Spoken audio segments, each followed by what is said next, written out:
Hey guys, welcome back to my channel. So today I'm going to be doing a video that I honestly did not think that I would ever do. And so for those of you who have been around for a while, you know how much I love my Happy Planner.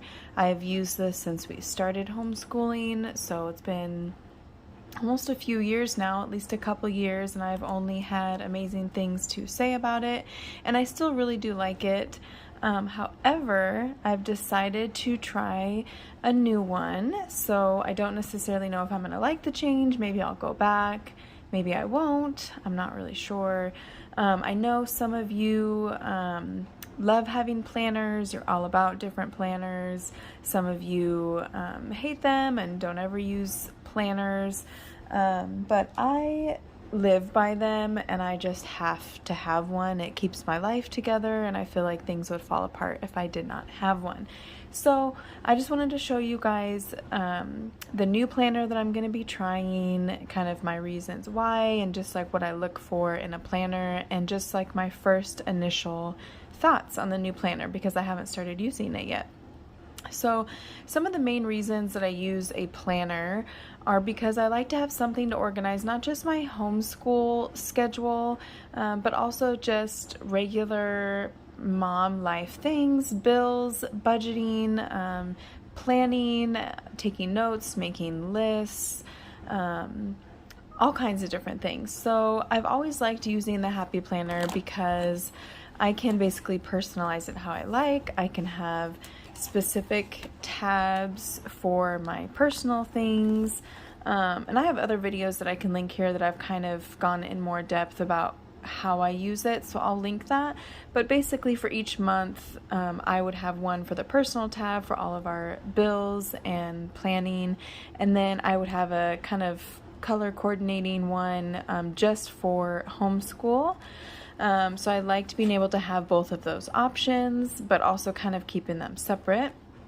I also liked that they had a specific homeschool pack that you could get where, let's see if I can find my current month here and show you guys. So the homeschool pack, among other things, comes with an attendance tracker, which I don't necessarily need. My state doesn't require it, but I just personally like to have it. I kind of have a little color coding thing here for like weekends or sick days, things like that. But I just like to keep track of the days that we are doing school for just my personal sanity. But I just always loved the Happy Planner because I could just build it how I wanted. There's so many planners out there that there was just a lot of things in there that I knew I would never use, and I couldn't take them out because usually they're bound like this. But with Happy Planners, everything can easily be taken out just like that and put back into the rings. But it can get expensive doing Happy Planners. I use the undated versions, so like every year I have to buy a new set. One thing that's frustrating is their homeschool pack only comes in months of 4. So every 4 months I'm buying a new homeschool pack, which doesn't really make sense to me because school is obviously longer than 4 months. So I'm not sure what the idea was behind that, but I just have gotten a little tired of having to buy the homeschool pack for my specific needs every 4 months. I just kind of want to buy what I need for the year and not have to worry about it anymore. So I have for a long time looked at other planners that people have recommended, and there just wasn't really anything that I felt would fit. However, I have saved a lot of these School Nest notebooks and started also looking at their planners. Now, I haven't used any of their school notebooks or planners yet, so this is the first time I have used them. But I have saved quite a few, just having it in the back of my mind about maybe using it in the future.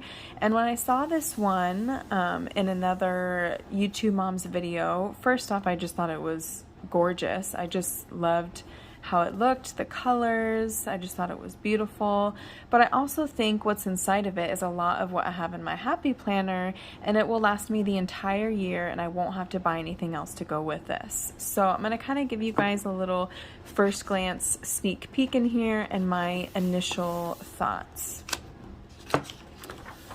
Okay, so it kind of starts off with the outline of everything that it includes here. There's some blank pages if you need to take notes. There's a calendar and field trip section, which I don't think I'll necessarily need this. I can't think of a reason why I would. Field trips possibly, but we don't always plan ahead our field trips. I think sometimes over the summer we'll plan like a zoo trip and maybe one or two other specific things, but sometimes it's kind of just spur of the moment. So not sure if I will get into this, but I can see it'd be nice to have.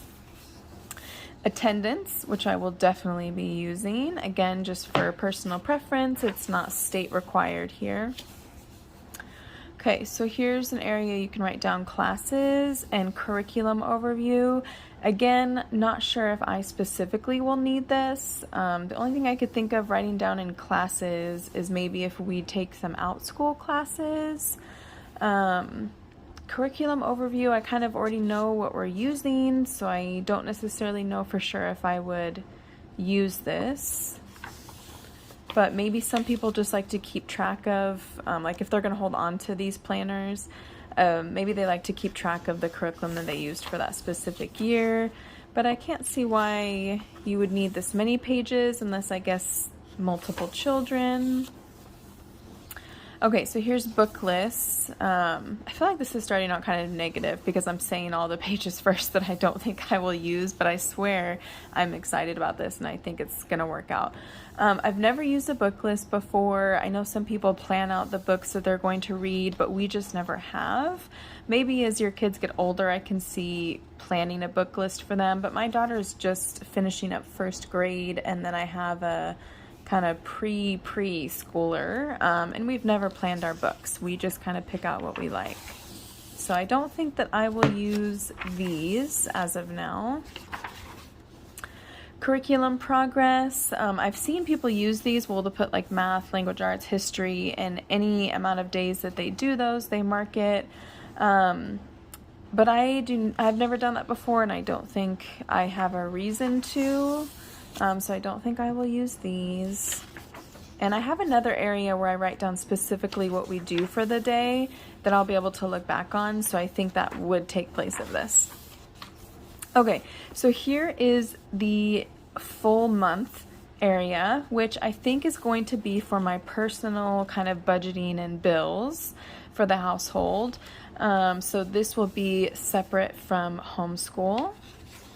And again, this is undated, which is really nice because we can start off on it wherever we like. I know everybody's years are kind of a little bit differently when they start or end school, or if you school year round. So it's nice that it is undated. Okay, here is a month in review. I'm not for sure that I would use it specifically as a month in review, but I do like to take notes and make lists or plan out certain things. So I definitely see myself needing some like blank pages. And then it just continues like that for each month, with blank pages and the month. So let's see, eventually we get into these weekly overviews, which I think is where I'm going to get into my homeschool area. So there's this initial page with weekly overview, weekly goals and notes, and then each day, which I used to plan ahead specifically what I wanted to do on each day, so I can write kind of like what I would like to have us get done on these days.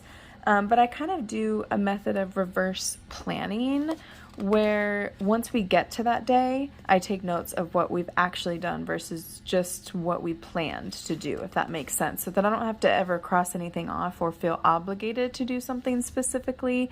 I prefer to be able to just write down whatever we actually get done that day. But I think just to keep things organized and make sure we're not missing anything, I'll be using this page to say, you know, like maybe math this day, language arts this day, maybe horseback riding on this day, history, science, so on, just to have kind of a plan to where I know everything will fit in.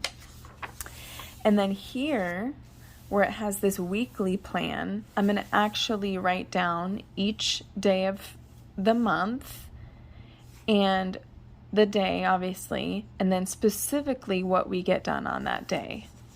That's what I've been doing in my Happy Planner, and so I think that that's going to transfer over here really well. So for the month section will be my personal planning. Here will be kind of my full month, but you know, homeschool, and we don't homeschool on the weekends, so it's okay if it's not specifically like 7 days, if that makes sense.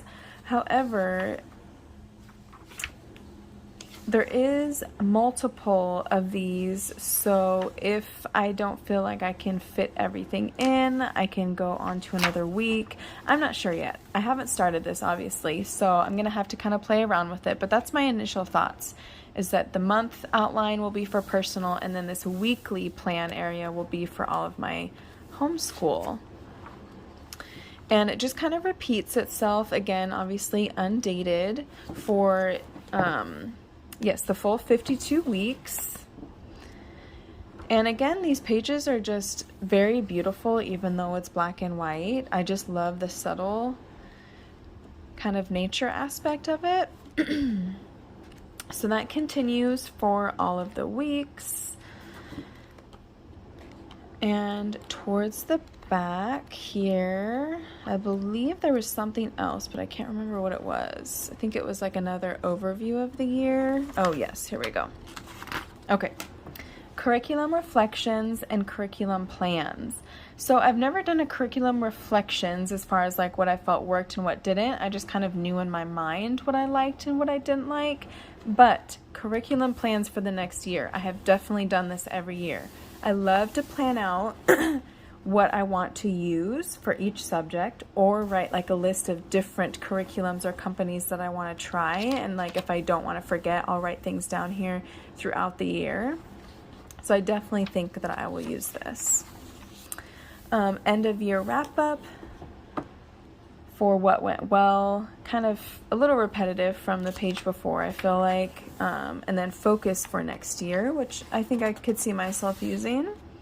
And then just a thank you and kind of ending note here. So you guys, I'm really excited about this. This is the first time I've seen another planner where I felt like I could, you know, mix all of my life things in here between homeschool and just mom life.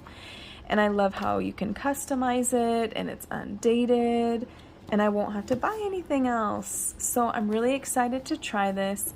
I will let you guys know, kind of update you on how it's working out. If I think, you know, throughout the year, if I'll end up going back to a Happy Planner or if I'll keep using these. If you've used one of the School Nest planners, please let me know down below what you think, how you liked it, and just what your thoughts are, how it worked for you. All right, guys, that's it. Talk to me in the comments, and I'll see you soon. Bye.